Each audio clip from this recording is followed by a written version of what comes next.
BBC বাংলার অধিবেশন প্রবাহতে আপনাদের স্বাগত। আজ আপনাদের সাথে লন্ডন স্টুডিও থেকে আছি মানসী বড়ুয়া, আর ঢাকায় আমার সাথে থাকছেন আকবর হোসেন। বাংলাদেশের সর্বশেষ গুরুত্বপূর্ণ আপডেট সংবাদে আপনাকে স্বাগত। শুরুতেই সংবাদ শিরোনাম, পরে বিস্তারিত। প্রথমেই জানাবো আমাদের হাতে থাকা সর্বশেষ সবথেকে গুরুত্বপূর্ণ তাজা আপডেট সংবাদ। খাগড়াছড়িতে নিহত ৩ জনের পরিচয় জানালো পুলিশ। মারমা স্কুল ছাত্রীকে ধর্ষণের ঘটনায় বিক্ষোভ ও সহিংসতাকে কেন্দ্র করে খাগড়াছড়ির গুইমারায় নিহত হওয়া ৩ জনের পরিচয় পাওয়া গেছে। নিহতরা হলেন রামসুবাজার এলাকার আলাইকা মারমার ছেলে থৈসিং মারমা বয়স ৩, আমতলী পাড়ার থুতমালং মারমার ছেলে আত্রুইপ্রু মারমা বয়স ২১, চেঙ্গুলি পাড়ার হাসু মারমার ছেলে আখরাউ মারমা বয়স ২২। ৩ জনই গুইমারা উপজেলার হাপসরি ইউনিয়নের বাসিন্দা। এরপর জানাবো নারায়ণগঞ্জে বৃদ্ধাকে গলা কেটে হত্যা, গ্রেপ্তার এক। নারায়ণগঞ্জের ২৫০০ উপজেলায় শারুনি বেগম ৭৫ নামে এক বৃদ্ধাকে গলা কেটে হত্যা করা হয়েছে। হত্যার পর তার গলা কাটা লাশ উদ্ধার করেছে পুলিশ। ২৬শে সেপ্টেম্বর উপজেলার দুপতারা ইউনিয়নে একটি একতলা ভবনের ছাদ থেকে তার মরদেহ উদ্ধার করা হয়। এই ঘটনায় আজ হত্যাকারীকে আটক করেছে। ১৬ বছর বয়সী এক কিশোর, তাকে আটক করা হয়েছে। এদিকে ৫ই আগস্ট সন্ধ্যায় মুছে ফেলা হয়েছে শেখ হাসিনার ৪ ফোনের ১,০০০ কল রেকর্ড। জুলাই আন্দোলন দমাতে ফোনে হাজারো নির্দেশনা দেন গণ অভ্যুত্থানে ক্ষমতাচ্যুত সাবেক প্রধানমন্ত্রী শেখ হাসিনা। গত বছরের ৫ই আগস্ট পালিয়ে যখন ভারতের দিল্লিতে তিনি, তখন ঢাকায় তার সেই সব কল রেকর্ড মুছে ফেলতে ব্যস্ত ছিলেন এনটিএমসির সাবেক মহাপরিচালক জিয়াউল হাসান। আজ আন্তর্জাতিক অপরাধ ট্রাইব্যুনালের বিশেষ তদন্ত কর্মকর্তা তানভীর জোহা বিষয়টি জানিয়েছেন।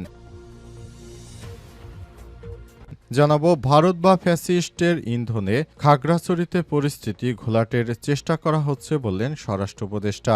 একটি মহল খাগড়াছড়িতে পরিস্থিতি ঘোলাটে করার চেষ্টা করছে বলে মন্তব্য করেছেন স্বরাষ্ট্র উপদেষ্টা লেফটেন্যান্ট জেনারেল অবসরপ্রাপ্ত জাহাঙ্গীর আলম চৌধুরী। আজ ৫টি থানার প্রশাসনিক কাম ব্যারাক ভবন নির্মাণ কাজের উদ্বোধন শেষে সাংবাদিকদের তিনি এসব কথা বলেন।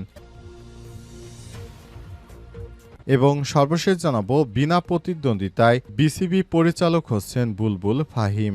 আসন্ন বাংলাদেশ ক্রিকেট বোর্ড বিসিবি পরিচালনা পর্ষদের নির্বাচনে বিনা প্রতিদ্বন্দ্বিতায় পরিচালক হতে যাচ্ছেন বর্তমান বিসিবি সভাপতি আমিনুল ইসলাম বুলবুল ও সহসভাপতি নাজমুল আবেদিন ফাহিম। ক্যাটাগরি ১ জেলা বিভাগ ঢাকা বিভাগ থেকে বোর্ড পরিচালনা হতে যাচ্ছেন তারা। প্রিয় দর্শক, এতক্ষণ শুনছিলেন সংবাদ শিরোনাম, এবারে বিস্তারিত।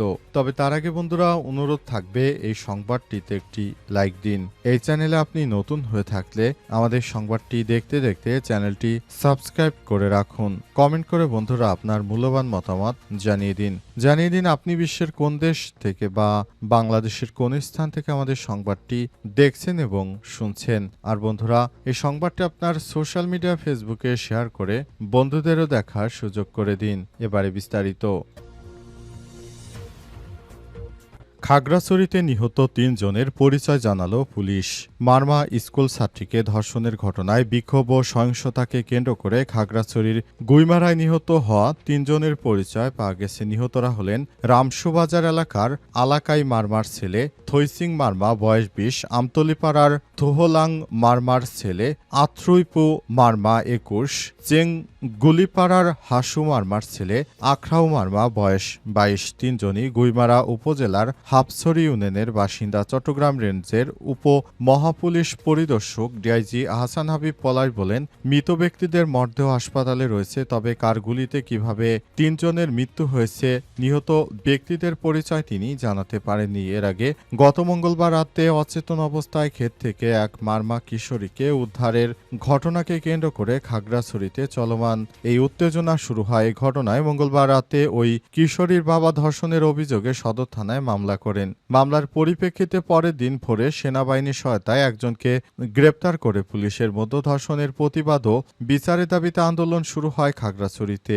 এই আন্দোলনের এক সময় সহিংস হয়ে ওঠে। 144 ধারা জারির পাশাপাশি অতিরিক্ত সেনা এবং বিজিবি মোতায়েনের পরও পরিস্থিতির অবনতি ঘটতে থাকে। রোববার 144 ধারার মধ্যেই গুইমারায় ব্যাপক সহিংসতা হয়, সেখানে গুলি নিহত হয় 3 জন।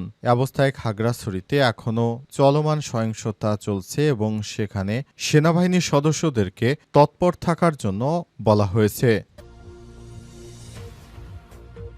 নারায়ণগঞ্জে বৃদ্ধাকে গলা কেটে হত্যা, গ্রেপ্তার এক। নারায়ণগঞ্জের 2500 উপজেলায় শারুনী বেগম 75 নামে এক বৃদ্ধার গলা কেটে মরদেহ উদ্ধার করেছে পুলিশ। আজ 26শে সেপ্টেম্বর উপজেলার দুপতারা ইউনিয়নের একটি একতলা ভবনের ছাদ থেকে তার মরদেহ উদ্ধার করা হয়। ঘটনার সঙ্গে জড়িত থাকার অভিযোগে 16 বছরের এক কিশোরকে গ্রেপ্তার করেছে পুলিশ। সোমবার 29শে সেপ্টেম্বর বিকেলে নারায়ণগঞ্জ জেলার অতিরিক্ত পুলিশ সুপার অপরাধ এক বিজ্ঞপ্তিতেই তথ্য জানান। তিনি বলেন, গত 26শে সেপ্টেম্বর বিকেলে 2500-এ দুপতারা ইউনিয়নে জাহাঙ্গীর টেক্সটাইল শ্রমিকদের থাকার একতলা ভবনের ছাদ থেকে খাবারের মেস পরিচালনায় নিয়োজিত শারুনী বেগমের মরদেহ উদ্ধার করা হয়। পরে খবর পেয়ে 2500 থানা পুলিশ ঘটনাস্থল থেকে মরদেহ উদ্ধার করে ময়নাতদন্তের জন্য মর্গে পাঠায়। এই ঘটনায় অজ্ঞাতনামা আসামিদের বিরুদ্ধে হত্যা মামলার পর জড়িত কিশোর শাওনকে আজ দুপতারা এলাকা থেকে গ্রেপ্তার করা হয়েছে। প্রাথমিক জিজ্ঞাসাবাদে শাওন জানান, প্রায় 20 থেকে 25 দিন আগে শারুনী বেগমের মেসে টাকা চুরি করতে গিয়ে হাতে নাতে ধরা পড়ে সে। সে সময় শারুনী তাকে মারধর করে ক্ষুব্ধ হন তিনি। প্রতিশোধ নিতে 26শে সেপ্টেম্বর দুপুরে মেসের ছাদে শারুনী বেগমকে অচেতন করে রান্নাঘরে থাকা বটি দিয়ে গলা কেটে হত্যা করে পালিয়ে যায়। তার বিরুদ্ধে পরবর্তী আইনগত কার্যক্রম প্রক্রিয়াধীন রয়েছে বলে জানা গেছে। মাত্র 16 বছরের একটি ছেলে কিভাবে এই ধরনের অনাকাঙ্ক্ষিত হত্যাকাণ্ডের ঘটনা ঘটিয়েছে সেটি শুনে সবাই বিস্মিত হয়ে পড়েছে। এই ছেলে ভবিষ্যতে বড় ধরনের সন্ত্রাসী হবে। তাকে কি করবে এ বিষয়ে আদালত থেকে সিদ্ধান্ত গ্রহণ করা হবে। 5ই আগস্ট সন্ধ্যায় মুছে ফেলা হয়েছে শেখ হাসিনার 4 ফোনের 1000 কল রেকর্ড। জুলাই আন্দোলন দমাতে ফোনে হাজারো নির্দেশনা দেন গণঅভ্যুত্থানে ক্ষমতাচ্যুত সাবেক প্রধানমন্ত্রী শেখ হাসিনা। গত বছরের 5ই আগস্ট পালিয়ে যখন ভারতের দিল্লিতে তিনি, তখন ঢাকায় তার সেই সব কল রেকর্ড মুছে ফেলতে ব্যস্ত ছিলেন এনটিএমসি এর সাবেক মহাপরিচালক জিয়াউল হাসান। সোমবার 29শে সেপ্টেম্বর এসব তথ্য জানায় আন্তর্জাতিক অপরাধ ট্রাইব্যুনালের বিশেষ তদন্ত কর্মকর্তা তানবীর জোহা। তিনি জানান, লোক পাঠিয়ে সেদিন 5ই আগস্ট সন্ধ্যায় এনটিএমসির সার্ভার থেকে মুছে ফেলা হয় শেখ হাসিনার 4টি নম্বরের মালিকানার তথ্যসহ প্রায় 1000 কল রেকর্ড। শেখ হাসিনা 4টি নম্বরের মালিকানাধীন এই নাম্বারগুলিতে এসব কল রেকর্ড ছিল। তানবীর জোহা আরও জানান, একই সঙ্গে মুছে ফেলা হয় সাবেক আইজিপি চৌধুরী আব্দুল্লাল মামুন এবং সাবেক এক পরিকল্পনা মন্ত্রীর কল রেকর্ডও। জানা গেছে, জুলাই আগস্টে আন্দোলনের সময় মোট 4টি ফোন নম্বরে কথা বলতেন শেখ হাসিনা। যদিও এসব ফোনের মালিকানা তথ্য মুছে ফেলা হয় 5ই আগস্ট সন্ধ্যায়। এনটিএমসির মহাপরিচালক মেজর জেনারেল জিয়াউল আহসান তিনি নিজে এসব ফোন রেকর্ড মুছে ফেলেছেন। তিনি শেখ হাসিনা যেন ধরা না পড়ে সে কাজই করেছেন বলে জানা গেছে। তিনি শেখ হাসিনার একজন আজ্ঞাবহ লোক ছিলেন। শেখ হাসিনা যেন ধরা পড়লে তার বড় ধরনের কোনো শাস্তি না হয় সেজন্য এই ব্যবস্থা গ্রহণ করেছিলেন বলে জানা গেছে। তার এই কর্মকাণ্ডের ফলে দেশজুড়ে তিনি আবারও আলোচনায় এসেছেন। আজ আন্তর্জাতিক অপরাধ ট্রাইব্যুনালে ঠিক এই বিষয়টি কথা হয়েছিল। ভারত বা ফ্যাসিস্টের ইন্ধনে খাগড়াছড়িতে পরিস্থিতি ঘোলাটের চেষ্টা করা হচ্ছে বললেন স্বরাষ্ট্র উপদেষ্টা।